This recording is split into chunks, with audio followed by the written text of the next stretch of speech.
আসসালামু আলাইকুম রহমতুল্লাহি ওবরাকাতুহু। আশা করি সকল খামারি ও ভাই বোনেরা ভালো আছেন, সুস্থ আছেন। দেখতে পাচ্ছেন এগুলো আমাদের দেশি মুরগির বাচ্চা। এখানে ৩০০ পিস বাচ্চা আছে, যা আবার হচ্ছে ভাটিয়াপাড়া। তো আপনাদের যাদের একদিন থেকে শুরু করে ১ মাস বয়সী মিশরি ফার্মি মুরগির বাচ্চা, একদিন থেকে শুরু করে দেশি মুরগির বাচ্চা এবং যেকোনো মুরগির বাচ্চা, টাইগার মুরগি, হাইব্রিড, গলাছেলা, কাদারনাথ, হ্যাঁ, তারপরে আপনার কালার বার্ড, যে বাচ্চা লাগবে ইনশাল্লাহ আমাদের সাথে যোগাযোগ করবেন স্ক্রিনে দেওয়া নাম্বারে। আমরা আপনাদের নির্দিষ্ট জায়গায় মাল পৌঁছে দেওয়ার চেষ্টা করব। এই ভাই কিন্তু আসবে না, ভাটিয়াপাড়ায় পৌঁছা দিতে হবে।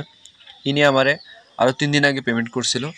হ্যাঁ, যারা আসবেন না তাদের পেমেন্ট কিন্তু অবশ্যই আগে করতে হবে, আর যারা আসতে পারবেন তারা এসে দেখে নিয়ে যেতে পারবেন। তো আমরা এখন সকালবেলা আসলে ট্রে করতেছি, তাই আপনাদের দেখালাম। তো আপনাদের যাদের আসলে লাগবে, এগুলো কিন্তু অরিজিনাল দেশি মুরগির বাচ্চা, অবশ্যই 100% কুচ্চা আসবে। হ্যাঁ, তো আপনাদের যাদের লাগবে স্ক্রিনের নাম্বারে যোগাযোগ করবেন। আমার ঠিকানাটা হচ্ছে যশোর বসুন দিয়ে। আমরা আলহামদুলিল্লাহ সারা বাংলাদেশে মাল দেওয়ার চেষ্টা করি। আসসালামু আলাইকুম রহমতুল্লাহ।